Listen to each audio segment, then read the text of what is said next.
Hello बच्चों, आज हम आपको रूसो का सामाजिक समझौता सिद्धांत के बारे में पढ़ाएंगे।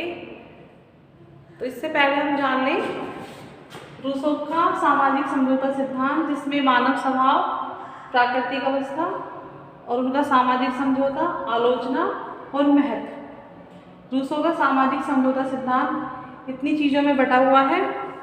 इससे पहले हम जानेंगे कि रूसो कौन थे। रूसो का जन्म 1712 ईस्वी में जिनेवा में हुआ था।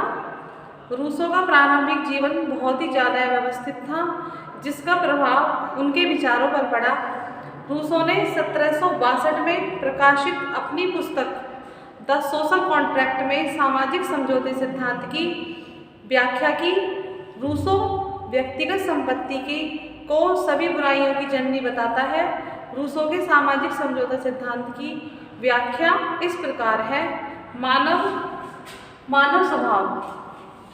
रूसो ने मानव को एकांकी, निर्दोष, दयालु, सहयोग करने वाला तथा जंगली बताया। व्यक्ति का जीवन बुद्धि द्वारा न होकर भाव द्वारा चालित बताया, जो कि आपसी सहयोग से जीवन यापन करता था। वह एक बुद्धिहीन प्राणी था। वह स्वतंत्रता, सुखी और संतुष्ट जीवन व्यतीत कर रहा था। उसकी इच्छाएं और आवश्यकताएं बहुत ही ज़्यादा सीमित थीं। वह मानव को सभ्य जंगली की श्रेणी में रखता है। प्राकृतिक अवस्था।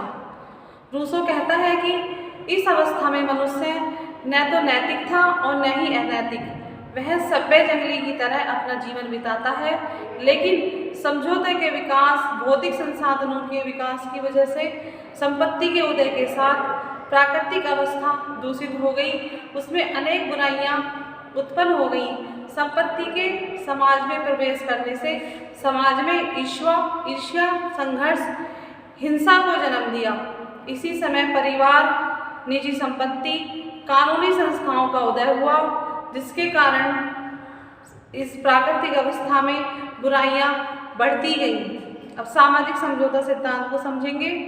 व्यक्ति के संपत्ति विकास ने मानव में द्वेष, ईर्ष्या, हिंसा जैसी बुराइयों को जन्म दिया।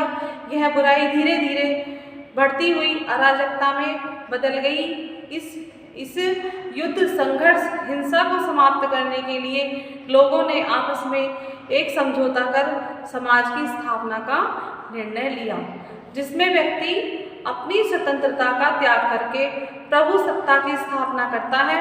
और यह प्रभु सत्ता किसी शासक की ओर इशारा नहीं करती, बल्कि यह प्रभु सत्ता जन साधारण के पास ही रहती है। रूसो ही वह पहला विचारक है जिसने लोकप्रिय संप्रभुता का विचार दिया।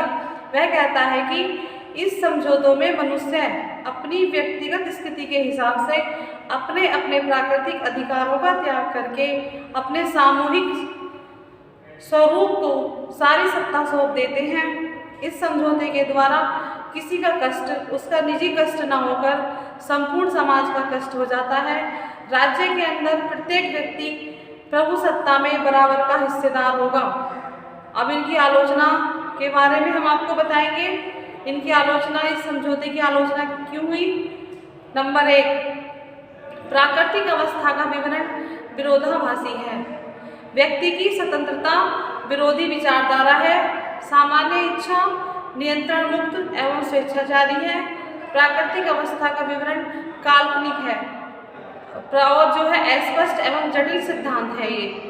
अब इसका महत्व, क्योंकि किसी चीज़ का एक नेगेटिव पक्ष होता है तो उसका सकारात्मक पक्ष भी होता है, जिसे हम इसे समझेंगे। महत्व। इन आलोचनाओं के बाद भी रूसो का सामाजिक समझौते का सिद्धांत राजनीति शास्त्र को उसकी महत्वपूर्ण देन है। उसने इसी सिद्धांत के माध्यम से सामान्य इच्छा, लोकतंत्र तथा जन सहमति आधारित शासन की आधारशिला रखी। उसके विचारों का व्यापक प्रभाव फ्रांसीसी क्रांति एवं अमेरिकी संविधान पर पड़ा।